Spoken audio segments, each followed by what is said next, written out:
우리 문학책, 윤찬아, 문학책 꺼내보자. 문학책 21쪽이에요.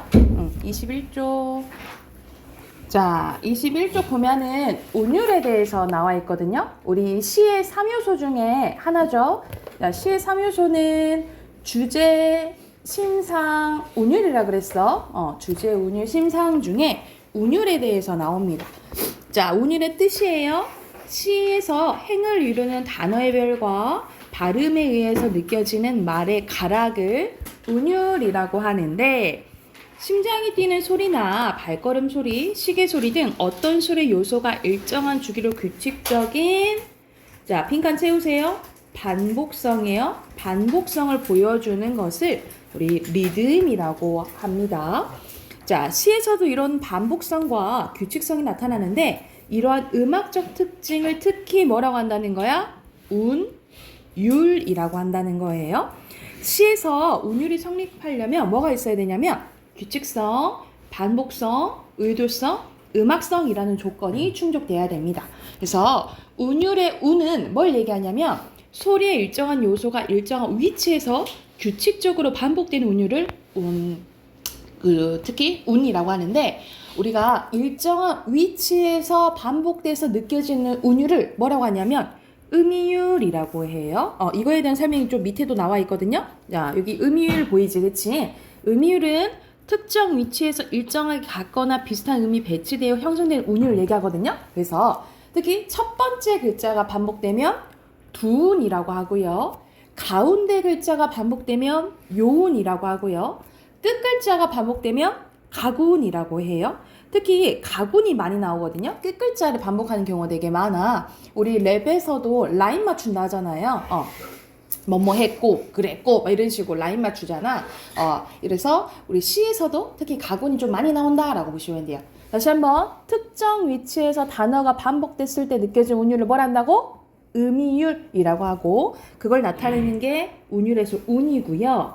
자, 율은 소리의 일정한 수량적 단위가 반복되는 거라고 생각하시면 돼요. 그래서 글자 수가 반복되거나 아니면 우리가 호흡한 단위 음보가 반복되거나, 그래서 그거에 대한 설명도 밑에 나와 있어요. 글자 수가 반복돼서 느껴지는 운율을 음수율이라고 하고, 우리가 한 호흡으로 묶어 읽는, 그러니까 음보인데 이 음보가 반복되면 말 그대로 음보율이라고 보시면 됩니다. 그래서 이런 식으로 음수율과 음보율이 나타나면 뭘 한다는 거예요? 율이라고 한다는 거예요. 그래서 운과 율을 합쳐서 우리는 운율이라고 부르는데요. 특히 여기 선생님이 말하는 부분 봐볼게. 전통적인 운율인 3음보와 4음보는 성격이 조금 다르대요. 3음보인 경우에는 상대적으로 음악적 특징이 강하고요. 내용상 주로 애상적인 정서를 드러내는 작품이 많이 사용됩니다. 특히 애상적은 뭐냐면 우리 슬픈 분위기 있죠. 슬픈 분위기를 애상적이라고 하고, 반면에 4음보는 상대적으로 안정감과 균형감을 느끼게 해서 의미 전달이 효과적입니다. 근데 이게 다 그런 건 아니고 대체적으로 그런 느낌을 준다라고 알아두시면 될 것 같아요. 자, 밑에는 운율의 종류에 대해서 표로 정리되어 있는 거거든요. 우리가 운율은 크게 두 가지로 나뉘어져요. 외형률과 내재율입니다. 뭐라고? 외형률과 내재율인데, 외형률은 말 그대로 바깥 외자예요. 겉으로 반복적인 특징이 분명히 드러나 있는 운율을 얘기를 합니다. 그래서 어디서 많이 나타나냐면 우리 고전시가 있죠? 고전시가에서 많이 나타나요. 그래서 대표적으로 아까 했던 음수율, 음보율, 음이율을 통해서 뭐가 드러난다? 외형률이 드러난다 라고 기억을 해두시면 돼요. 그에 반해 내재율은 안 내자예요. 은근하게 느껴지는 운율을 얘기해요. 그래서 음운이 반복되거나 통사 구조가 반복되거나 음절 수, 글자 수죠? 음절 수가 반복되거나 음성 상징어가 사용되거나 같은 단어, 어구가 반복되거나 문장 부호가 사용됐을 때 반복돼서 은근하게 느껴지는 운율을 뭐라 한다? 내재율이라고 하는데, 보통 요즘에 현대시나 자유시 있죠? 특히 자유시에서 느껴지는 게 내재율이라고 생각을 하시면 됩니다. 그래서 운율은 크게 두 가지로 나뉘어진다고요. 어떻게? 외형률과 내재율로 나뉘어진다라고 생각하시면 되고, 특히 외형률은 고전시가에서 나타난다 했잖아요. 그러면 말 그대로 형식이 정해져 있는 거야. 그래서 그 예시가 밑에 나와 있어요.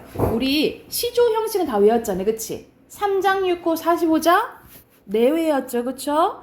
그리고 3, 4조, 4, 4조 음수일에다가 사음보라고 했어요. 그리고 가사는 이 시조가 길어진 거라 생각하면 돼. 그래서 시조랑 형식이 거의 비슷하죠. 그쵸? 특히 마지막 행이 시조의 종장과 음수일이 같은 것을 전격가사라고 한다 나와 있잖아.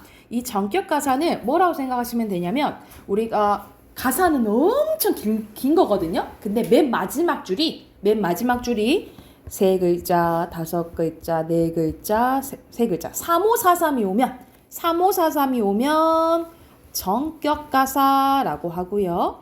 이게 지켜지지 않았어. 이게 지켜지지 않으면 변격가사라고 합니다. 그래서 맨 마지막 종장에 3544 세 글자, 다섯 글자, 네 글자, 세 글자가 오면 전격가사 아니면 변격가사라고 생각하시면 돼요. 그리고 민요는 거의 뭐 3음보와 4음보가 많다고 하는데 보통 이제 좀 3음보가 드러난다. 우리가 보통 3음보랑 7호조가 사용되면 민요적 율격이라고 하거든요. 그래서 그런 느낌이 난다라고 생각하시면 돼요. 그래서 여기서는 운율의 종류 했는데 옆에 예시 있죠. 우리 이거 시험 대비 때 했었는데 기억나죠? 산의 언덕에 기억나지?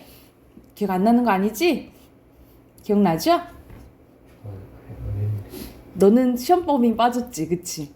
그래서 여기서는 산의 언덕에라는 이제 신대 한번 봐볼게요.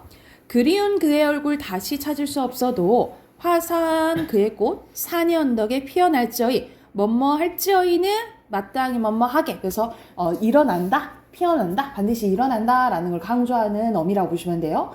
그리운 그의 노래 다시 들을 수 없어도 맑은 그 숨결 들의 숲속에 살아갈지어이 쓸쓸한 마음으로 들길 더듬는 행위나 눈길 비었거든 바람을 담고 바람 비었거든 인정을 담을지네. 여기선 비슷한 문장 구조 반복되죠. 그쵸? 뭐? 대구법으로 볼 수 있겠죠. 그쵸?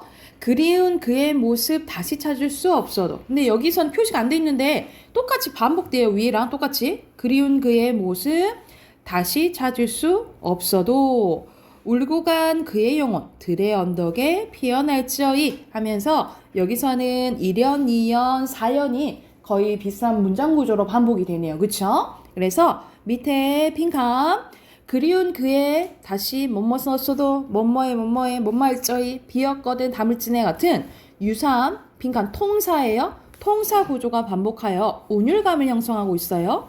특히 5연은 1연과 2연의 내용을 조금 반복되긴 하는데 반복되는데 조금 변화를 주면 뭐라고 하냐면 변주라고 해요. 변주돼요. 반복된 것으로 그리운 그가 다시 이 땅에 피어나길 바라는 화자의 간절한 소망이 드러난다라고 보시면 돼요.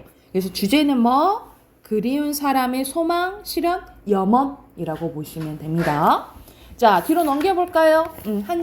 한쪽 더 해볼게요. 자, 여기서는 시적이라는 표현이 나옵니다. 시적이라는 표현이 나오는데 시적은 말 그대로 시의 정치나 특징을 가진 것을 시적이라고 해요. 그래서 빈칸 바로 넣어볼게요. 시적은 위에서 나온 정치입니다. 정치를 가진 것으로 감정의 뭐 흥치 뭐 이렇게 생각하시면 돼요. 흔히 시적이다라는 말은 시만의 특징을 드러낸다라는 의미라고 보시면 됩니다. 그래서 시적은 시적 대상, 시적 상황, 시적 분위기, 시적 표현, 시적 허용, 시적 여운과 같이 결합된 무엇의 시의 특징이 있다라는 뜻으로 해석을 하시면 돼요. 그래서 시적이 들어간 단어가 나열되어 있네요. 그죠? 말 그대로 시적 대상은 시에서 화자가 말하고자 하는 대상을 얘기하고요. 시적 상황은 시에서 화자가 존재하는 시간적 배경이나 공간적 배경, 사건이 벌어지는 과정이나 형편이라고 보시면 되고, 시적 분위기는 화자의 태도나 정서, 시어, 이미지, 운율 등 복합적으로 작용하여 작품에서 전체적으로 풍기는 느낌이라고 보시면 되고, 시적 표현은 현실에서는 잘 안 써. 현실은 잘 쓸 수 있지 않는 아니면 안 쓰는 표현이지만 시의 세계에서는 가능한 표현을 얘기를 합니다. 그래서 의사소통을 위해 일상적 표현이 주로 사용되는 산문과 달리 시에서는 다양한 변형을 통해서 비일상적인 표현을 사용하기로 하는데 그걸 시적 표현이라고 보시면 돼요. 그리고 그 중에서 문법적으로는 맞진 않지만 시에서는 가능해 라고 하는 것을 뭐라고 하냐면 시적 허용이라고 합니다. 빈칸 허용 넣으시면 돼요. 말 그대로 일상 언어의 문법 규범이 맞진 않지만 시에서는 괜찮아 라고 하는 것을 시적 허용이라고 하고, 그리고 시적 여운이 나오네요. 시적 여운은 말 그대로 여운은 아직 가시지 않고 남아있는 운치를 의미하는데 주로 서술어로 문장을 종결하지 않거나 말줄임표를 사용하거나, 우리 앞에서 말줄임표 배웠죠, 그죠? 점점점과 말줄임표라 했지. 명사로 종결하면 여운을 주는 이제 효과가 있다라고 보시면 돼요. 그리고 시적 긴장감은 시어가 대상을 가리키는 성질인 외연과 여러 가지 뜻을 한꺼번에 지닌 성질인 내포가 비등한 힘으로 대치됨으로써 시적인 정치를 불러일으키는 상태인데, 말 그대로 우리 긴장감이라는 뜻 알잖아. 긴장감을 주는 것을 말 그대로 시적 긴장감이라고 보시면 돼요. 그래서 밑에 선생님 설명 보면 시적이란 용어는 다른 단어를 결합하여 작품을 설명하거나 특징을 설명하는 경우에 빈번하게 사용되는데 대부분은 시적이란 말과 결합하지 않고도 쓰이지만 특히 시적 허용 같은 거 있죠. 시적 허용은 여러 갈래 중에 시에서만 나타나는 특징이기 때문에 이 표현을 기억해 두시면 되겠죠. 말 그대로 시적 허용은 뭐야? 시에서만 허락해준다 이 말이니까, 그치? 자, 그 다음 시 언어적 특징 봐볼게요. 시 언어는 단순히 의미를 전달하기 위한 수단에 그치는 것이 아니라 언어 자체가 독자성을 가지고 있다는 점에서 일상적인 언어와는 구별되는데요. 따라서 시 언어는 압축과 생략을 기본으로 하고 지시적인 의미보다는 함축적인 의미를 중시합니다. 우리 함축적인 건 뭐야? 단어 안에 많은 의미가 담겨져 있는 거지. 그러니까 달리 해석되는 경우가 있어요.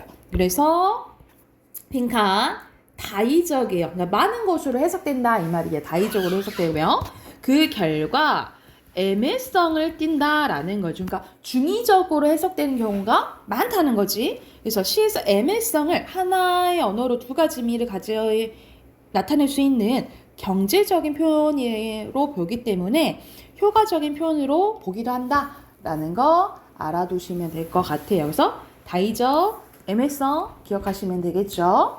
자, 또 이거에 대한 예시 시 한번 봐볼게요. 자, 이색의 부병루입니다. 그래서 내용 보면요. 어제 영명사를 지나다가, 영명사는 고구려와 관련된 절이네요. 잠시 부병루에 올랐네. 텅 빈 성엔 조각달이 떠있고, 텅 비었다라는 것은 성이, 나라가 망했다라는 것을 의미하겠죠. 조각달이 떠있고 천년의 구름 아래 바위는 늙었네. 기린마는 떠나간 뒤 돌아오지 않으니 천소는 지금 어느 곳에 논인인가. 돌다리에 기대어 길게 휘파람 부노라니 산은 오늘도 푸르고 강은 절로 흐르네 하면서 시간의 흐름 나오는 거죠. 그쵸? 그래서 이 작품은 천년의 구름 아래 바위는 늙었네 라는 표현을 통해서 빈칸 시간이에요. 시간의 흐름을 오래된 바위의 모습으로 표현함으로써 시각적으로 형성하여 인간사가 허망하고 더덥게 느껴지는 시적 분위기를 만들고 있다라고 보시면 됩니다. 그래서 주제는요, 지난 역사에 대한 회고와 국운 회복 소망이라고 보시면 됩니다. 자, 그러면 우리 이제 여기서 5챕터 했는데 이거에 해당하는 문제가 여기 쭉 나와 있거든요. 자, 여기 23쪽부터 여러분, 이건 선생님이 숙제로 내줄 거야. 몇 쪽까지 내주냐면 선생님이 보통 일요일날 숙제 내줄 거예요. 29쪽까지 숙제 해오시면 되는데 여러분 이거는 꼭 숙제를 해오셔야 돼요. 왜냐면 이걸 해와야지 선생님이 진도를 나가고 여러분 공부가 되는 거니까 이건 꼭 해오셔야 돼요. 아셨죠? 그래서 23쪽부터 29쪽 숙제로 해올게요. 아셨죠? 그리고 다음 주에 답 확인하고 선생님이 필요한 거는 선생님이 설명해 줄게요. 아셨죠? 자, 덮고 우리 독서 꺼내 볼게요. 독서 꺼내 봅시다.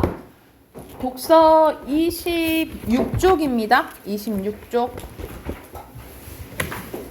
독서는 작아요.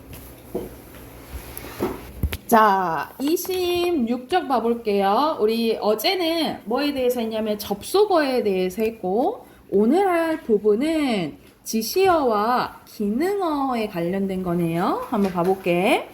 자, 지시어가 가리키는 대상을 파악하는 겁니다. 앞에 단어나 어구, 문장 등을 가리킬 때 이것, 그것, 저것 같은 그러니까 당연히 지시어겠죠? 지시어는 표현의 효율을 높이고요. 그리고 문장과 문장을 내용적으로 긴밀하게 연결시켜주는 역할을 합니다. 그래서 지시어는 크게 두 가지 기능한다라고 나와 있네요. 표현의 효율성을 높이고 그리고 내용을 긴밀하게 연결해주는 효과가 있다고요. 그래서 뭐 대표적인 게 여기서 표시되어 있죠. 앞에 감각적 욕구와 지적 욕구를 가리키는 게 이라는 표현인 거지, 그치? 그래서 이 말을 다시 반복 안 하고 대명사로 표시를 하는 거예요. 그리고 이 내용을 이것이라고 표현을 하는 거죠. 그래서 이렇게 지시어를 찾는 연습을 할 거예요. 그리고 두 번째는 기능어입니다. 기능어란 앞뒤의 말의 내용을 확인, 정리해주는 문법적 역할하는 표현을 말하는데요. 예를 들어 앞문장의 내용을 지시하면서 이러한 목적은 뭐뭐 하는 것이다 라는 문장이 제시되었다면 하고 가정하네. 그래서 앞문장의 내용이 화제의 빈칸 목적에 대한 것임을 알 수 있다라는 거죠. 그러니까 이 목적에 대한 내용이구나 라는 걸 알 수 있다 이 말이야. 이와 같은 기능어들은 앞뒤 내용을 연쇄적으로 이어서 말 그대로 이어주는 역할하며 글의 응집성과 우리 응집성은 긴밀하게 연결해 준 걸 얘기하는 거야. 응집성과 통일성을 갖추는 데 기여를 합니다. 우리가 담화, 말 그대로 말이든지 글이든지 어떤 게 필요하냐면 응집성이랑 통일성이 필요하거든요. 우리 이거 담화 2학년 때 배웠어. 중학교 2학년 때. 그러니까 담화는 말이라든지 글이라든지 필요 조건이 뭐가 있어야 되냐면 여기서 나오는 응집성이라. 응집성은 긴밀하게 연결되어 있는 걸 말해요. 그리고 통일성이 있어야 돼. 한 가지 주제에 대해서 얘기를 해야 된다라고 보시면 돼요. 그래서 이런 식으로 기능어는 이 응집성과 통일성을 만들어주는데 기여한다라고 생각을 하시면 되겠죠. 그래서 예시 한번 봐볼게. 광고가 독점적 경쟁 시장을 판매자 간 경쟁을 촉진할 수 있는데 이러한 효과는 앞문장이 뭐구나, 효과구나 이런 걸 알 수 있게 해준다고. 그래서 여기서도 나오죠. 두 번째 문장 이러한 효과라는 기능성 어휘는 앞문장의 내용이 말 그대로 광고의 효과에 대해서 얘기해 주는 거구나 라는 거 알 수 있다고. 그리고 여기서는 뭐 방식 몇 가지 뭐 이런 것들이 나오는데 방식 몇 가지라는 기능어가 사용되었는데 이는 뒷부분에서 충전을 중단하는 몇 가지 말 그대로 방식에 대해서 이야기하겠구나. 그러니까 이런 단어들이 뒤에 말을 알게 해주는 기능어 역할을 한다라고 생각을 하시면 돼요. 그래서 방금 한 게 우리 가리키는 지시어와 기능어 한 거야. 그러면 이것도 찾아보는 거 연습 오른쪽에 해볼게요. 자, 첫 번째 보면 여기서는 지시어 가리키는 거네. 그러면 앞에서 찾으면 되잖아, 그치? 자, 북아메리카 원주민들에게 독특한 방식으로 선물을 주는 포틀리치라는 관습이 있는데 행사를 연 마을의 수장은 자신이 쌓아온 재물을 초대받은 다른 마을의 수장에게 무료로 나눠주기도 하고 그것을 파괴하기도 하는데 그것을 하면 목적어 찾아야겠죠, 그쵸? 그게 뭐야? 자신이 쌓아온 재물을 여기서 목적어 찾아야겠죠, 그치? 그것이 가리키는 것은 자신이 쌓은 재물 이거 의미하겠죠, 그쵸? 이렇게 찾는 거야. 자, 두 번째 문제 가볼게. 자유의 욕구와 힘의 욕구 모두가 강한 사람은 자신이 선호하는 것을 우선시하고 이것을 방해받으면 불편해한대. 그러니까 말 그대로 자신이 선호하는 거 얘기하는 거겠죠, 그쵸? 그래서 이렇게 찾으면 되고요. 세 번째 문제 갈게. 자, 건물이 수평 하중을 견디기 위해서 기본적으로 뼈대에 해당하는 보화 기둥을 아주 단단하게 붙여야 하지만 초고층 건물의 경우 이건 단단하게 붙이는 거 얘기하죠. 뭘? 보화 기둥을 단단하게 붙이는 거. 뭐 이렇게 쓰시면 되겠죠, 그쵸? 이렇게 바로바로 찾는 거야. 이거 목적어만 쓰는 거예요? 아니요. 이것에 해당되는 거 찾으면 돼요. 근데 구체적으로 다 써야겠지. 선생님이 표시한 부분 쓰시면 돼요. 보아 기둥을만 써도 맞지 않아요? 아니죠. 보와 기둥을 어쨌다는 거. 단단히 붙이는 것만으로는 견디기 힘들다. 는 걸 얘기하는 거잖아요. 그치? 그래서 보와 기둥을 아주 단단하게 붙이는 것을 의미하겠죠. 이것은. 이해됐어요? 그리고 4번 문장 할게. 융은 자아가 성찰을 통해 무의식적인 심연에 존재하는 자기를 발견하면 인간은 비로소 타인과 구별되는 고유한 존재가 된다고 보고 이를 개별화라고 불렀대. 이는 바고 그 이는 뭐겠어? 앞에서 말한 뭘 가리키는 걸까? 이건 간단해. 고유한 존재. 아니? 뭐라고 불렀다 했어? 개별화 얘기하는 거죠. 개별화요. 이는 개별화를 얘기하는 거야. 그리고 5번 문장 할게요. 자동 조종 장치에서 관성항법 장치라고 불리는 감지 센서는 다양한 비행 상황에 대응하기 위해 비행기의 이동 방향, 이동 거리, 속도 등을 지속적으로 정확하게 측정하는 역할을 한대요. 이 장치의 핵심은 가속도 센서와 자이로스코프인데 이를 통해 이는 앞에서 나온 뭐야? 가속도 센서와 자이로스코프를 얘기하는 거죠. 그쵸? 이거는 간단했네. 문장은 긴데. 됐을까요? 자, 오른쪽 가볼게요. 오른쪽은 이건 조금 어려울 수 있어. 이거는 전반적인 앞에 내용을 파악하고 빈칸에 들어갈 단어 고르는 거거든요. 한번 봐볼게. 자, 잘 봐. 데모노 빅토르 위고가 내려다보고 있는 가운데 로댕은 생각하는 사람과 마주하여 자신도 생각하는 사람이 된 마냥 같은 자세로 묵상하는 모습을 취하고 있대. 원경 멀리서 보는 거죠. 원경에서 희고 밝게 빛나는 빅토르 위고는 근경에 있는 로댕과 생각하는 사람의 어두운 모습과 대비되어 창조의 영감을 발산하는 모습이 나타난대요. 그래서 여기서는 어떻게 되어 있는지 모습에 대해서 묘사하고 있죠. 그쵸? 이러한 뭐는 로댕의 작품도 문학 작품과 마찬가지로 창작의 고뇌 속에서 이루어진다는 메시지를 보여주고 있대. 여기서는 전체적인 약간 위치 보여주는 거잖아. 그치? 그럼 들어갈 단어 뭘까요? 위치. 구도. 위치보다는 어떻게 보여주는지 구도가 더 가까울 것 같아요. 오케이. 자, 7번 가볼게요. 광고는 광고주인 판매자의 이윤 추구 수단으로 기획되지만 이러한 광고가 광고주의 의도와 상관없이 시장에 영향을 끼치기도 하는데 우선 광고가 독점적 경쟁 시장의 판매자 간 경쟁을 촉진시킬 수 있대. 이러한 띵띵은 광고를 통해 상품 정보에 노출된 구매자가 상품의 품질이나 가격에 예민해질 때 발생할 수 있대.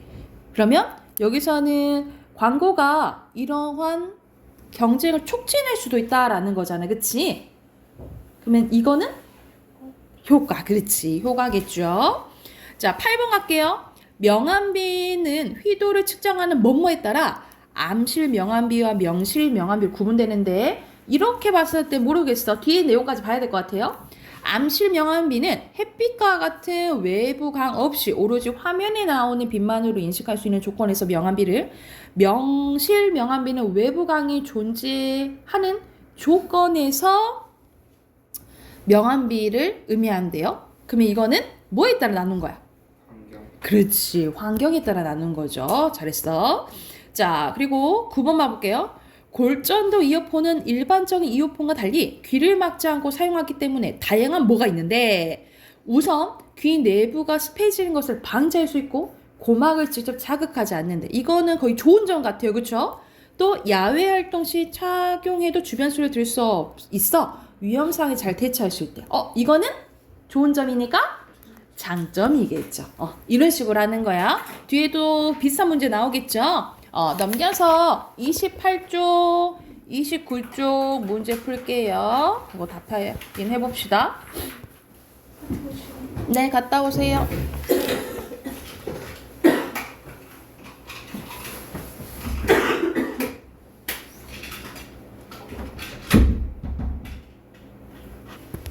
자, 28쪽 답 확인해 볼게요. 자, 세 번째 문장에서 지시어 이가 가리키는 것이 뭔지 봐보래. 자, 특정 재화의 판매자가 한 명인데 이는 뭘 얘기하겠어? 이를 구매하고자 하는 거니까 특정 재화 얘기하겠죠. 그쵸? 특정 재화 쓰시면 되고 5번 문장에 이와는 반대로는 지시어 이가 나타낸 상황을 쓰래. 이와는 반대로 특정 재화의 구매자는 한 명인데 이를 판매하고자 하는 사람이 여러 명의 경우에도 경매는 유용한 방식이래. 그러면은 여기서 이 있잖아. 이는 뭘 얘기했어? 이 문장에 반대 쓰면 되겠죠. 특정 재화의 판매자는 한 명인데, 그러니까 반대인 경우 쓰면 되겠지, 그치? 그리고 구매자가 여러 명인 상황, 뭐 이렇게 쓰시면 되겠죠, 그쵸? 이렇게 쓰시면 돼요. 그리고 10번 문장에서 지시어 여기가 가리키는 것은 뭐겠어요? 영국식 경매를 통해 가격을 결정하고 있는 대표적인 품목을 얘기하겠죠. 자, 그리고 12번 문장에서 이것이 가리키는 것은 앞에서 나온 네덜란드식 경매겠죠. 네덜란드식 경매 쓰시면 되고 13번째에서 이 방식은 내림경. 그렇지. 내림 경매 방식 쓰시면 되겠죠. 됐나요? 자, 여기서는 1번 경매에 대해서 알맞지 않는 거 고르는 거네요. 여기서는 5번이겠죠. 내림 경매는 판매자가 먼저 높은 가격을 제시하는 거잖아. 그치? 판매자가 먼저 제시하는 걸 얘기하고요. 자, 2번의 기억은 영국식이고 니은은 네덜란드식이야. 알맞지 않은 것은 여기서는 5번인데 먼저 응찰한 사람이 낙찰되는 것은 네덜란드식이겠죠. 그쵸? 영국식은 계속 올리잖아. 나중에 제일 높이 말한 사람이 되는 거지. 기억이 아니고 니은만 맞죠? 그리고 3번 가볼게요. 여기서 낙찰자는 당연히 그냥 A가 되겠지, 그치? 근데 낙찰자가 지불한 금액은 여기서는 최고가니까 10만 원이겠죠, 그쵸? 그리고 낙찰자가 차가면 A가 되지만 두 번째로 제시된 8만 원 되겠지. 그래서 답은 2번입니다. 됐나요? 됐을까요? 넘어가도 되겠어? 문법 책 펴세요. 문법 94쪽입니다.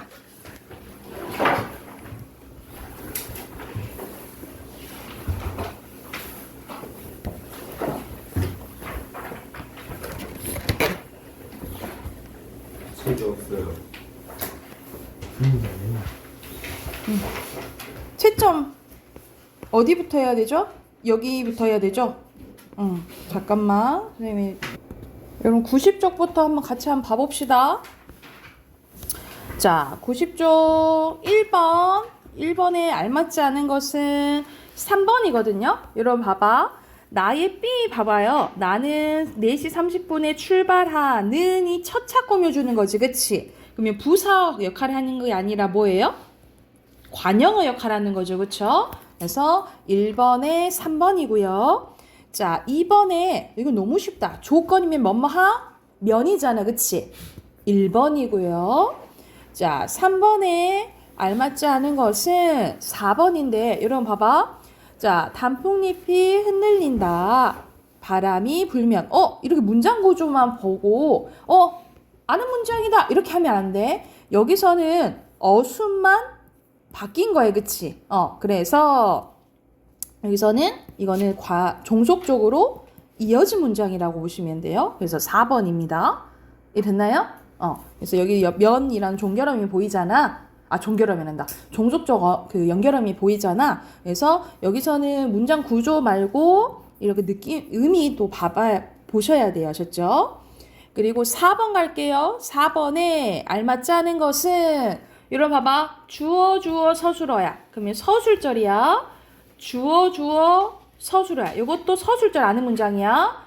근데 이거는 주어 서술어 이건 보어예요. 혼 문장이에요. 그래서 알맞지 않은 것은 5번입니다. 왜냐면 대학생이 뭐야? 보어죠. 그리고 5번입니다. 아무도 모르게 참여한다지? 부사절인데 부사절은 보통 이게 도록 들어가면 되잖아요. 그치? 2번이죠? 5번이 2번이고요. 그리고 6번에는 아는 문장 찾는 거네. 첫 번째 보자. 민수는 성격이 좋은 학생이다. 성격이 좋은 학생 꾸면 좀 관형절 아는 문장이네. 뭐야? 답 1번이네. 이렇게 바로 찾을 수 있겠죠? 자, 넘겨봅시다. 자, 고난도 문제네요. 자, 7번에 알맞지 않은 겁니다. 여기서는 다 명사절이거든요. 근데 하는 역할 바르는데, 자, 이건 주어 역할. 이거는 목적어 역할. 이거는 부사 역할. 왜냐면 바란다 꾸며주니까. 그치? 자식이 행복하기를 바란다니까. 이거 잠깐만. 하기를 바라는 거니까 이것도 목적어 역할이네요. 그쵸? 그리고 겨울이 오기 전. 이건 전 꾸며주지. 그치? 그래서 부사어가 아니라 관형어 역할을 하는 거예요. 그래서 4번입니다. 4번. 그래서 밑에 빈칸 넣어볼게요. 빈칸에 명사절, 그리고 조사, 그리고 주어예요. 자, 오른쪽 8번에 알맞지 않은 건데 여기서는 3번이거든요. 두 사람이 어제 헤어진 공원. 그리고 여기서는 어제 부모님이 일을 시키신 일 했을 때, 자,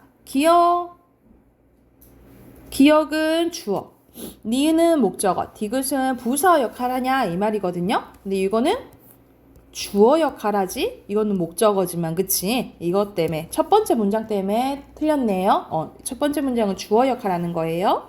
다른 문장들은 좀 그들에게 무서워 아니에요? 일본은요?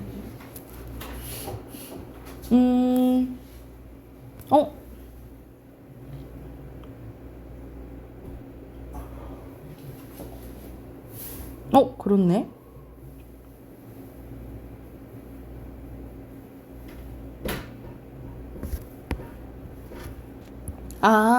선생님이 이거 잘못 설명했다.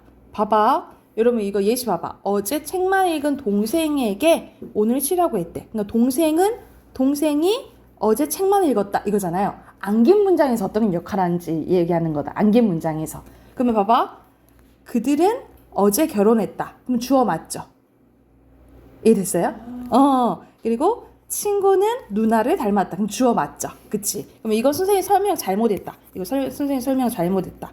그러면 여기서는 뭐가 잘못됐냐면 공원이잖아. 두 사람은 어떻게 안긴 거야? 공원에서 어제 헤어진 거죠? 그럼 뭐뭐에서니까 이거 무슨 역할 하는 거야?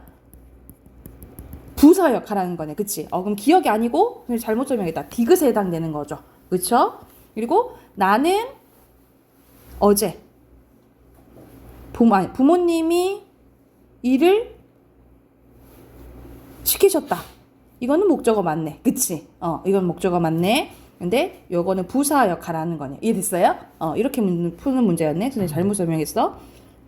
근데 답은 3번 맞아요. 답은 3번 맞고, 빈칸, 혼문장, 그리고 견문장, 그리고 격조사, 옆에도 격조사입니다.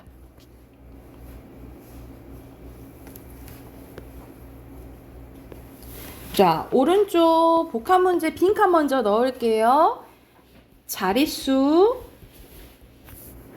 혼문장, 견문장,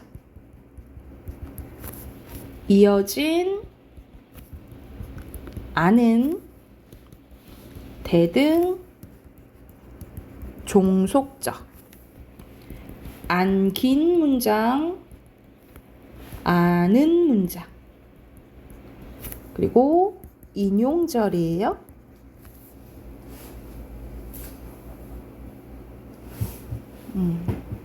됐나요? 자, 여기선 자릿수 문제가 나오네요. 자, 가을이 되었다. 이거는 한 자리 서술어야. 오빠는 아빠와 닮았다. 이건 두 자리. 장미꽃이 피었다. 한 자리. 그리고 아버지께서 집을 고치셨다. 두 자리. 그는 직업을 천직으로 여겼다. 이게 세 자리야. 답 5번이에요. 이게 이렇게 자릿수 찾는 거야. 그리고 10번에 보면 누나는 마음이 넓다. 서술적. 배는 섬으로 갔다. 홈문장. 나는 읽었다. 형이 준. 이거는 관형절이죠. 우리는 알았다. 그가 학생임을. 명사절이죠. 바람이 잠잠하고 하늘도 푸르다. 이거는 대등하게 이어진 문장이죠. 이렇게 봤을 때 알맞지 않은 것은 1번이에요. 여기서 아는 문장의 주어는 누나는이죠. 안긴 문장의 주어는 뭐야? 마음이지. 그래서 주어가 다르죠? 이해가 됐을까요? 자, 뒤로 넘겨보세요.